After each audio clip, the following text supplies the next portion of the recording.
Hello बच्चों, नमस्कार। स्वागत है आप सभी का। देखो बच्चों, अपने प्रीवियस क्लास के अंदर अपन के चालकत्व, चालकता, विशेष चालकत्व, विशेष प्रतिरोध, प्रतिरोधकता, इन सब के बारे में अपन ने अच्छे से पढ़ा। ठीक है, आज अपन पढ़ेंगे सेल नियतांक और व्हीटस्टोन ब्रिज के बारे में। लेकिन उससे पहले कल का प्रीवियस का एक छोटा सा टॉपिक बाकी रह गया था, अपन पहले उसको क्लियर कर लेते हैं। उसके बाद में आपको अपन पढ़ेंगे सेल नियतांक और व्हीटस्टोन ब्रिज के बारे में। ठीक है, उससे पहले देखो, अपन का एक टॉपिक है चालकत्व को प्रभावित करने वाले कार्य।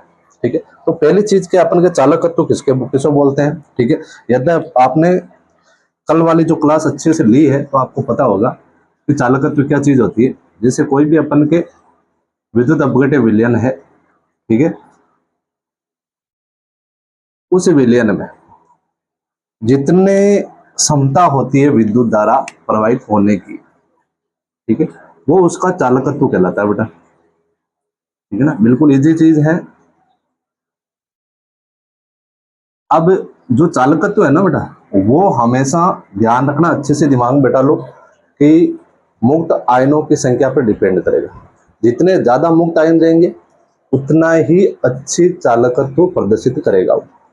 ठीक है, तो ये आपको ध्यान रखना है, क्योंकि किसके ऊपर डिपेंड करेंगे, अपन के मुक्त आयनों की संख्या पे। ठीक है, जितने ज्यादा आयन उतने ही ज्यादा अपन के चालकत्व। ठीक है, जितने आसानी से अच्छे से गति कर पाएंगे, ठीक है, उतने ही चालकत्व अधिक प्रदर्शित करेंगे। ठीक है, जितना विद्युत अपघट्य आयनों में टूट पाएगा, ठीक है, उतनी ही उसका चालकत्व क्या होगा, अधिक होगा।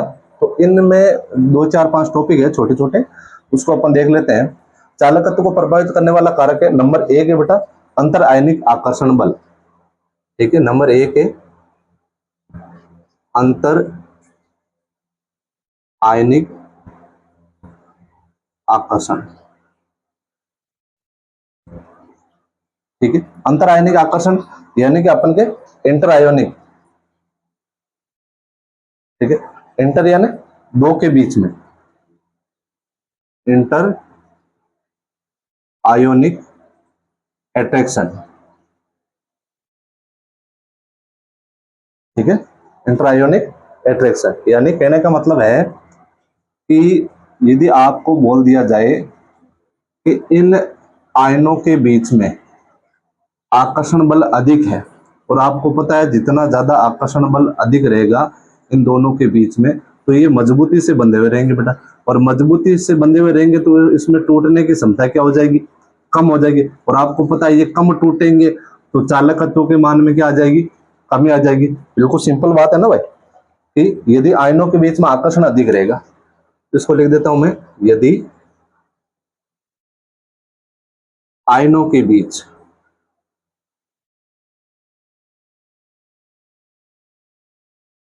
आकर्षण यदि अधिक है, ठीक है, तो चालकत्व क्या हो जाएगा बेटा, अपने आप ही कम हो जाएगा। क्योंकि अपन को तो सीधी सिंपल सी बात है ना भाई, जितने ज्यादा मुक्त आयन होंगे, ठीक है, उतना ही ज्यादा चालकत्व होने वाला है। तो यदि आयनों के बीच में आकर्षण बल अधिक हो गया तो जो चालकत्व है वो क्या हो जाएगा, अपन के कम हो जाएगा। ठीक है, और चालकत्व को अपन किससे प्रदर्शित करते हैं, जी से। और ये हमेशा बेटा व्युत्क्रम होता है प्रतिरोध का, ये भी आपको अच्छे से दिमाग में रखना है। ठीक है, ये तो हो गया पॉइंट नंबर एक। दूसरा पॉइंट है अपन के कि विलायक की ध्रुवीयता।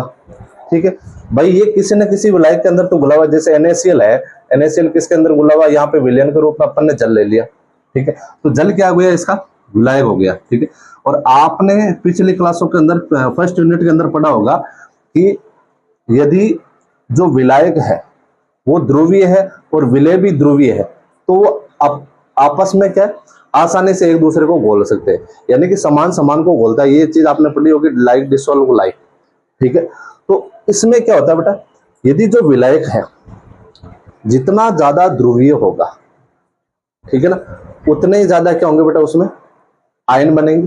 ठीक है, और उतने ही ज्यादा मुक्त आयनों की संख्या बढ़ जाएगी, और मुक्त आयनों की यदि संख्या बढ़ रही है तो सिंपल सी बात है, चालकत्व का मान क्या होगा, अधिक होगा। तो पॉइंट नंबर दूसरा है कि विलायक की ध्रुवता। नंबर दो,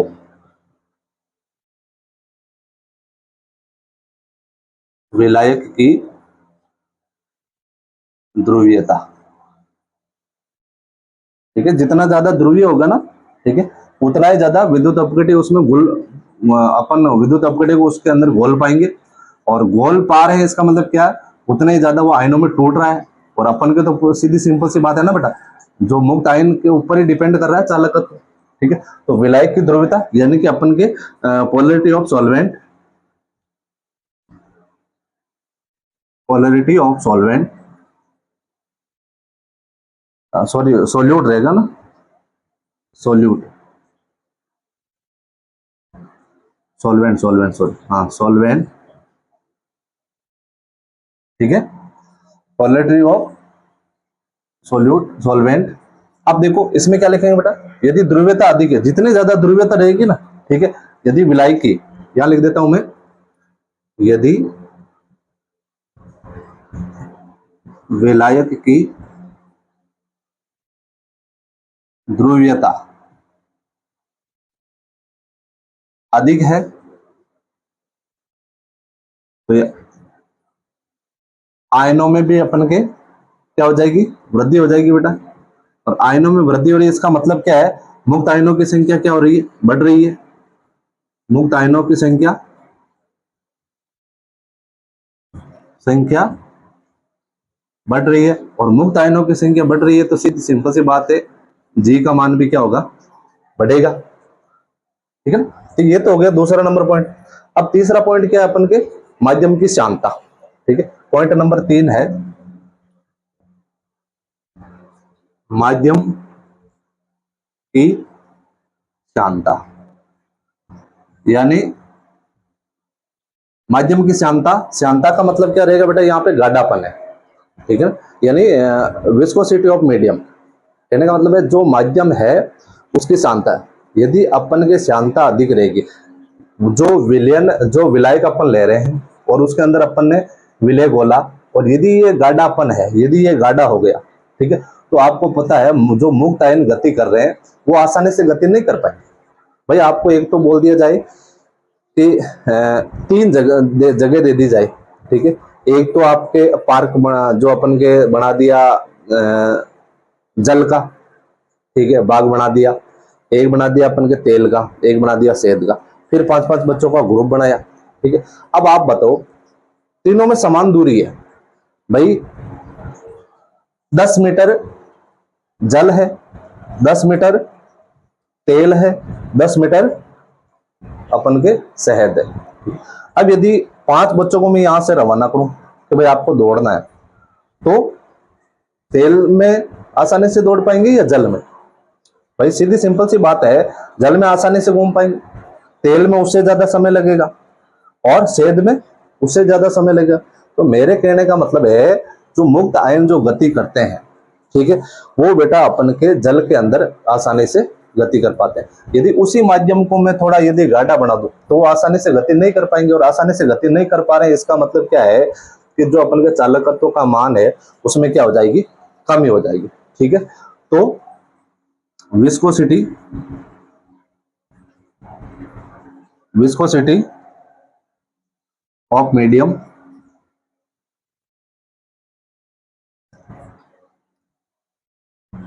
इसका आपको अच्छे से दिमाग में बैठा लेना है कि यदि अपन श्यानता बढ़ाएंगे, श्यानता का मान यदि अपन बढ़ा रहे हैं तो बेटा चालकत्व का मान क्या हो जाएगा, कम हो जाएगा। ठीक है, ये प्रत्येक पॉइंट एक छोटा छोटा क्वेश्चन है, वो जो अपन के पेपर के अंदर जो टेक्निकल क्वेश्चन आता है ना, वो टेक्निकल क्वेश्चन इसी प्रकार से बनते हैं। ठीक है, नेक्स्ट है पॉइंट नंबर 4। पॉइंट नंबर जो 4 है वो है बेटा अपन के ताप यानी टेम्परेचर। अब आप बताओ, मैं यदि इसको यहाँ पे ताप देना शुरू कर दूं, यहाँ पे, ठीक है, मैंने इसको ताप देना शुरू कर दिया, जब ताप दूंगा तो ये जो अणु है, ठीक है, उन अणुओं में क्या होगा बेटा, गतिज ऊर्जा बढ़ जाएगी, और गतिज ऊर्जा बढ़ेगी तो आपको पता है इन दोनों के बीच में जो आकर्षण बल है वो क्या हो जाएगा, कम हो जाएगा। भाई इधर उधर भाग रहे हैं, और आपको पता है जितना ज्यादा भागेंगे उतना ही ज्यादा चालकत्व का मान क्या होने वाला है, अधिक होने वाला है। ठीक है, तो ये आपको अच्छे से दिमाग में रखना है। यदि ताप बढ़ा दिया जाए, ठीक है, तो ताप बढ़ाने से क्या होता है, जो चालकत्व का मान है वो क्या हो जाएगा अपन के अधिक हो जाएगा, और इनके जो अणुओं के बीच में जो आकर्षण है वो क्या हो जाएगा, कम हो जाएगा। ठीक है, तो इसका लिख देता हूं मैं, ताप बढ़ाने पर आकर्षण हो जाएगा बेटा कम, और आकर्षण कम है इसका मतलब चालकत्व का मान क्या हो जाएगा, अधिक हो जाएगा। ठीक है ना मेरे, देखो ये जस्ट इसका उल्टा हो गया, आकर्षण अधिक है तो चालकत्व कम, आकर्षण कम है तो चालकत्व अधिक।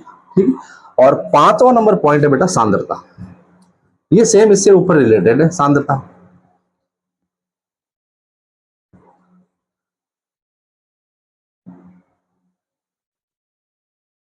कॉन्सेंट्रेशन, सांद्रता। ठीक है, अब ये जो सांद्रता है ना, ये सांद्रता इस चांता की तरह काम कर रही है। यदि मैं इसकी सांद्रता बढ़ा दूं, ठीक है, तो बात तो वही होने वाली, सांद्रता बढ़ाओ, सांद्रता बढ़ाओ, घटापन बढ़ाओ। ठीक है, तो वह सारी की सारी सेम ही चीजें होने वाली। तो इसका तो सीधा सिंपल से याद रख लेना बेटा, यदि अपन सांद्रता बढ़ाएंगे इसकी, ठीक है, तो सांद्रता बढ़ाने से क्या होगा, इसकी गतिज ऊर्जा में क्या हो जाएगी, कमी हो जाएगी। तो इसका लिख देता हूं मैं, यदि अपन सांद्रता बढ़ाते हैं, ठीक है, सांद्रता बढ़ाने से ये जो मुक्त आयन है, ठीक है, उन आयनों में क्या हो जाएगी, गतिज ऊर्जा में कमी हो जाएगी, आयनों की गतिज ऊर्जा में कमी हो जाएगी, और गतिज ऊर्जा में यदि कमी हो रही है तो सिंपल सी बात है बेटा, चालकत्व का मान क्या हो जाएगा, कम हो जाएगा। ठीक है, ये तो हो गई अपन के चालकत्व की। अब यदि मैं बोलूं, आपको एक नोट लगा के चीज बताऊं, उससे पहले आपको उसको अच्छे से समझना है। ठीक है, यदि ये तो चालकत्व है बेटा, अब यदि अपन विशिष्ट चालकत्व लेते हैं तो क्या करते हैं, इसमें से कुछ भाग उठाते हैं। ठीक है, यानी 1 सेंटीमीटर लंबा और 1 सेंटीमीटर जो सेंटीमीटर स्क्वायर अनुप्रस्थ काट वाला। ठीक है, यानी कि अपन ने ये भाग उठा लिया, इसमें से उठाया मैंने। ठीक है ना, 1 सेंटीमीटर लंबा है और 1 सेंटीमीटर स्क्वायर इसका अनुप्रस्थ काट है। अब यदि मैं इसका चालकत्व देखूं, यानी इसका विशिष्ट चालकत्व देखूं, ठीक है, तो क्या होगा, यदि मैं इसको और तनु करूं, इसके अंदर और जल डालूं, सिर्फ इतने में, भाई एक तो ये है, एक दूसरा वाला ये है अपन। ठीक है, अब मैं यदि इसके अंदर जल डालूंगा, ठीक है, तो ये जो इसके अंदर 2 4 5 माना कि अपन के ये आयन है इसके अंदर जो इसको चालकता प्रदान कर रहे हैं। ठीक है, अब जैसे इसके अंदर अपन और तनु करेंगे, तनु करने से क्या होगा बेटा, इसमें जो मुक्त आयनों की संख्या है ना, वो क्या हो जाएगी, अपन के कम हो जाएगी। ठीक है, पहले अपन के जैसे 50 ग्राम जल था और उसमें 5 आयन थे। ठीक है, अब मैंने इसके अंदर 50 ग्राम और डाल दिया। ठीक है, तो क्या हो जाएगा, 100 ग्राम हो गया, लेकिन आयनों की संख्या तो उतनी है क्योंकि वहां से उठा के लेके आए अपन इसमें। ठीक है, तो तनुता बढ़ाने पे क्या होगा बेटा, इसमें आयनों की संख्या क्या हो जाएगी, और कम हो जाएगी। और आपको पता है आयनों की संख्या यदि कम हो जाती है तो उसमें चालकता क्या हो जाती है, कम हो जाती है। तो आपको ये अच्छे से दिमाग में बैठा लेना है। तो इसको लिखो, विशिष्ट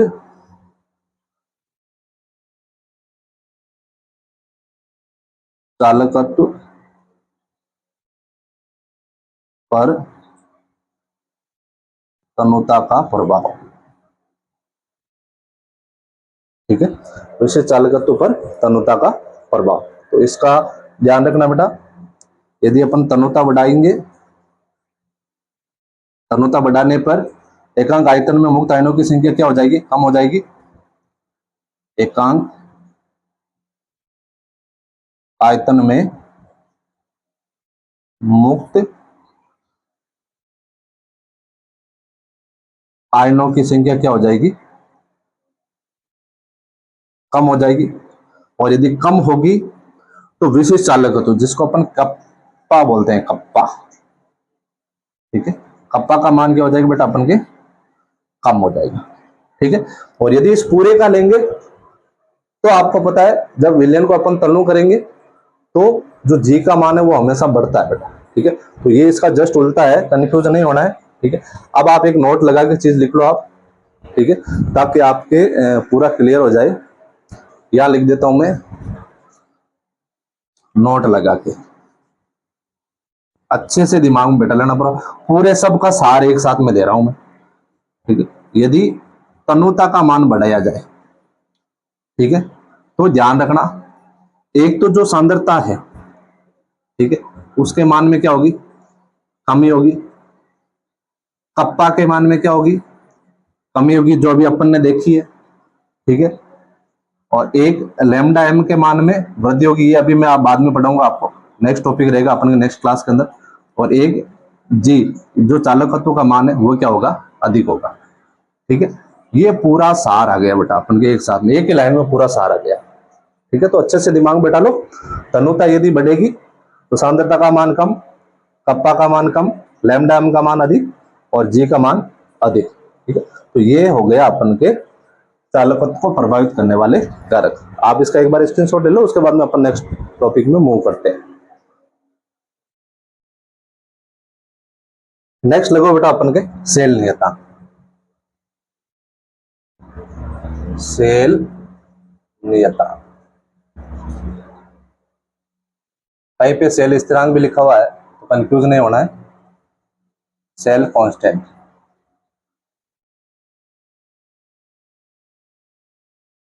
ठीक है। और सेल कांस्टेंट को बेटा प्रदर्शित करते हैं जी स्टार से, ठीक है। ये हो गया अपन के सेल नियतांक। अब अपन ने एक विशिष्ट प्रतिरोध के लिए, सॉरी विशिष्ट चालकत्व के लिए अपन ने एक सूत्र लिखा था। वो सूत्र था अपन के कप्पा इजिकल टू क्या था अपन के, जी एल अपॉन ए, यही सूत्र था, ठीक है। ये जो kappa is equal to G L upon A है, इसमें से जो अपन को एल अपॉन ए है ना, एल अपॉन ए यानी लंबाई और अनुप्रस्थ काट के क्षेत्रफल, ठीक है। या फिर आप बोल सकते हो दो इलेक्ट्रोडों के बीच की दूरी और अनुप्रस्थ काट के क्षेत्रफल, किनका, इलेक्ट्रोडों का, ठीक है। इन दोनों के अनुपात को क्या बोला जाता है, अपन के सेल नियतांक बोल देते हैं, ठीक है। तो पहले मैं ये चीज लिख देता हूं, इसमें एल अपॉन ए को सेल नियतांक कहते हैं, ठीक है।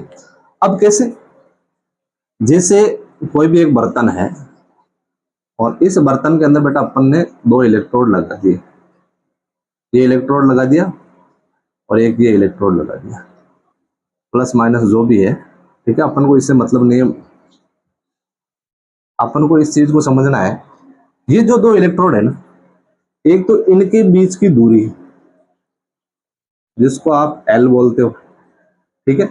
और एक इनका अनुप्रस्थ काट का क्षेत्रफल, ये और ये भी ए और ये भी ए, ठीक है।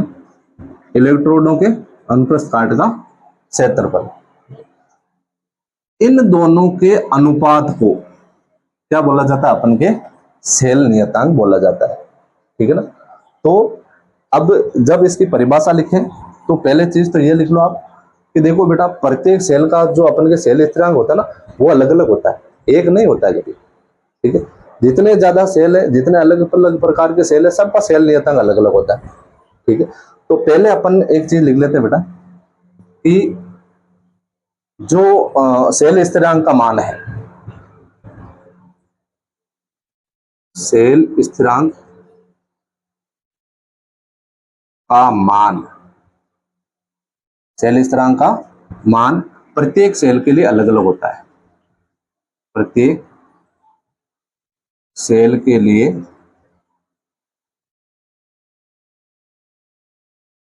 अलग अलग होता है।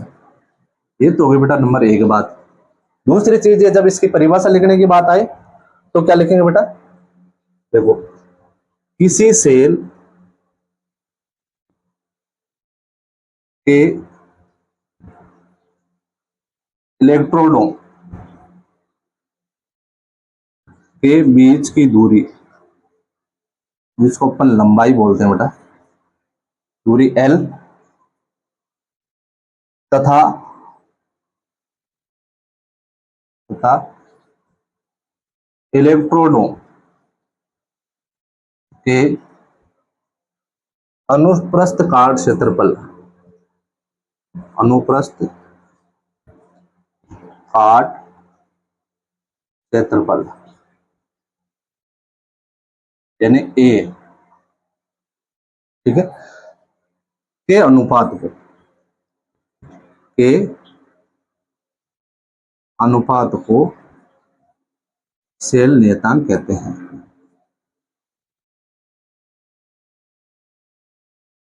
सेल नियतांक कहते हैं। ठीक, अब इसको अपन यहां से उठाते हैं। क्या है भाई, kappa is equal to G L upon A. ठीक है, अब ये जो एल अपॉन ए है ना, वो क्या है बेटा, अपन के जी स्टार है, तो इसकी जगह मैं ये लिख सकता हूं। तो कप्पा बराबर क्या हो जाएगा, kappa is equal to G into G star. अब यदि मेरे को जे स्टार का मान निकालना है, ठीक है, तो मैं क्या कर सकता हूं, इसका जे स्टार इजिकल टू क्या हो जाएगा अपन के, कप्पा अपॉन जी। ठीक है ना, और आपको पता है जी इजिकल टू क्या होता है भाई, जी इजिकल टू होता है बेटा 1 अपॉन आर। ये अभी जो जस्ट थोड़ी देर पहले पढ़ा था अपन ने। ठीक है, तो मैं इसकी जगह लिख सकता हूं ना, G star equal to kappa 1 upon R लिखूं मैं, 1/r, 1/r। ठीक है, तो ये आर कहां चला जाएगा, ऊपर चला जाएगा, नीचे 1 रह जाएगा, तो क्या हो जाएगा, कप्पा इंटू आर। ठीक है, ये कप्पा है बेटा, ध्यान रखना, के मत कर देना आप। ठीक है, तो ये अपन के बन गया सूत्र कि जे स्टार का सूत्र क्या रहेगा, कप्पा इंटू आर। अब यदि अपन को कप्पा का मान निकालना है, ठीक है, तो पहले अपन यहां लिख देते हैं इसका जे स्टार, ये अच्छे से देख लेना बेटा, कप्पा इंटू आर, यानी कि जो सेल नियतांक है, जे स्टार यानी सेल नियतांक,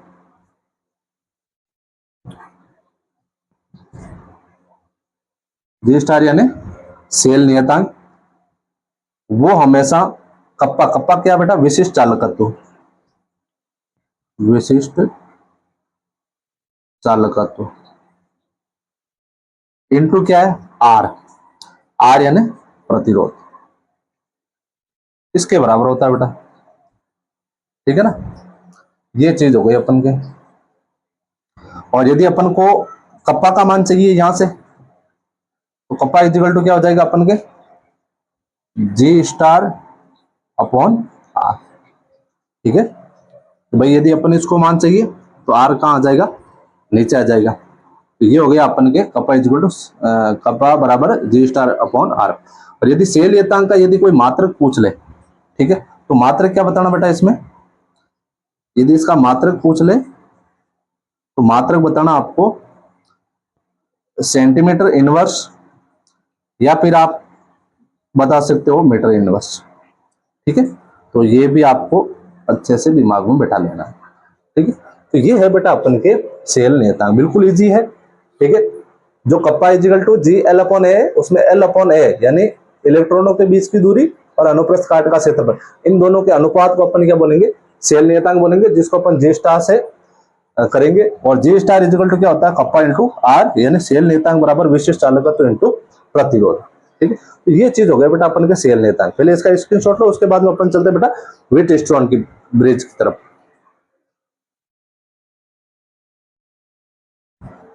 अब देखो नेक्स्ट है अपन के व्हीटस्टोन ब्रिज। ठीक है, अब व्हीटस्टोन ब्रिज क्या है, ये एक विद्युत परिपथ है बेटा। ठीक है, अब ये जो विद्युत परिपथ है ना, ये इस प्रकार का है। ठीक है, इसमें बेटा 4 प्रतिरोध जोड़े हुए हैं। ठीक है, एक प्रतिरोध यहां पे जोड़ दिया, एक प्रतिरोध यहां पे जोड़ दिया, एक प्रतिरोध यहां पे जोड़ दिया, और एक प्रतिरोध यहां पे जोड़ दिया। ठीक है, और बीच में एक लगा दिया बेटा संसूचक। ठीक है, जिसको मैंने P से प्रदर्शित किया है। ठीक है, और एक लगा दी मैंने यहां पे बैटरी, कोई भी विद्युत परिपथ लगा दिया, ठीक है। हालांकि ये तो फिजिक्स का टॉपिक है, लेकिन फिर भी थोड़ा बहुत दे रखा है इसमें, नॉर्मली इसका इंट्रोडक्शन दे रखा है, ठीक।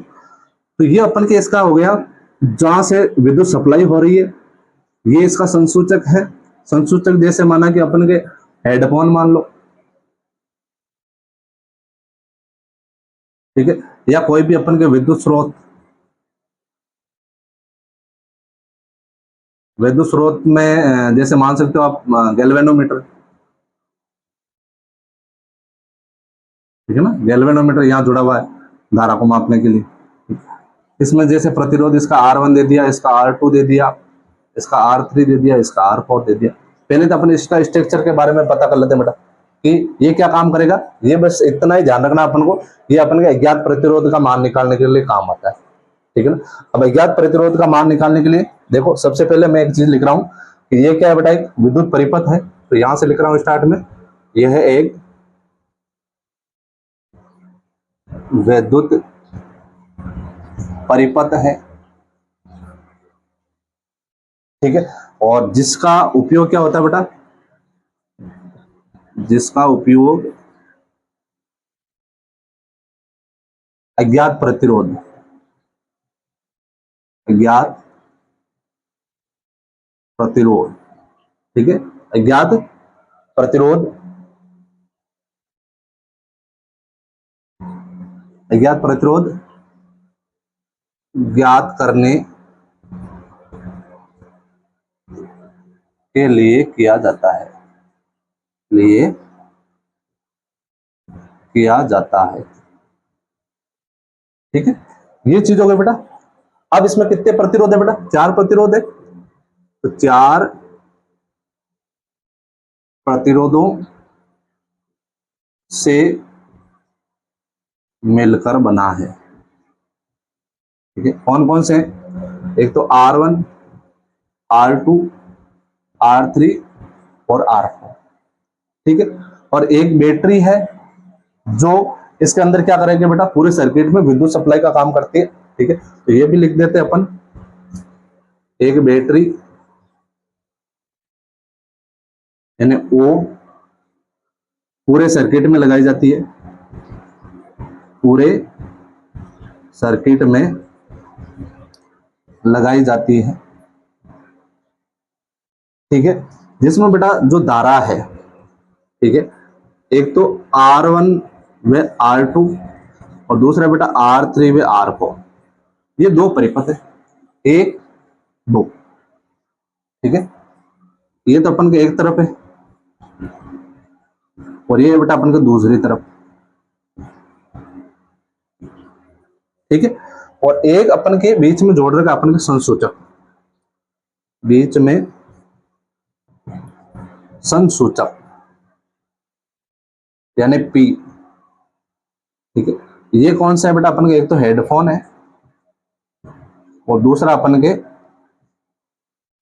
हेडफोन या कोई भी अपन के विद्युत स्रोत या विद्युत युक्ति,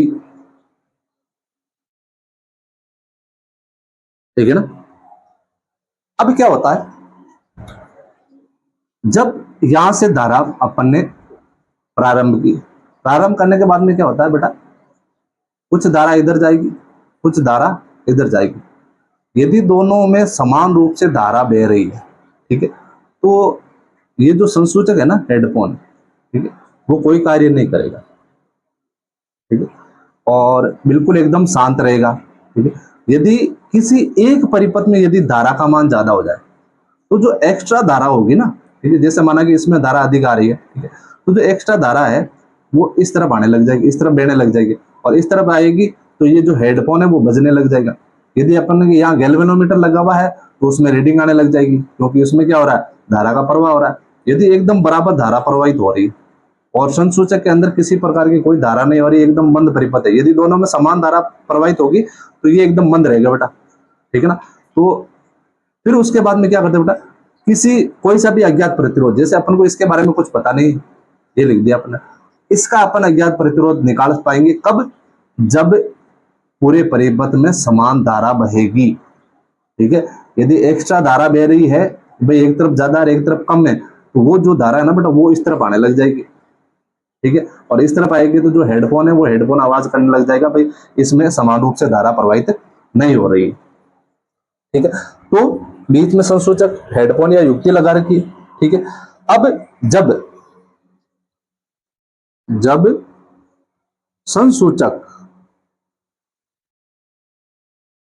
संसूचक में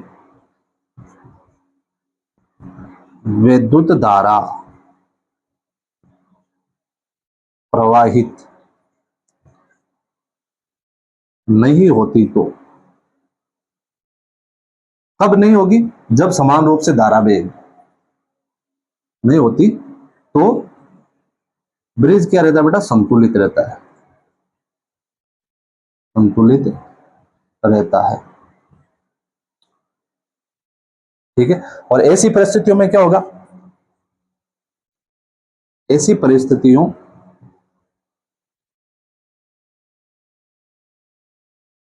में ये जो बेटा R1 अपॉन R2 इसका मान रहेगा बेटा R3 अपॉन R4 के बराबर है, यानी एकदम बराबर रहेगा। अब यदि मेरे को अज्ञात प्रतिरोध निकालना है, अज्ञात प्रतिरोध, जैसे मैंने को R2 का मान निकालना है, R2 का मान यदि मेरे को निकालना है तो R2 ये इससे गुणा होता है बेटा, ये इससे गुणा होता है, ठीक है, दोनों आमने सामने इस प्रकार गुणा होते हैं, ठीक है। अब इसका मान निकालना है मेरे को, तो क्या करेंगे अपन, R2 इक्वल टू क्या हो जाएगा बेटा, R1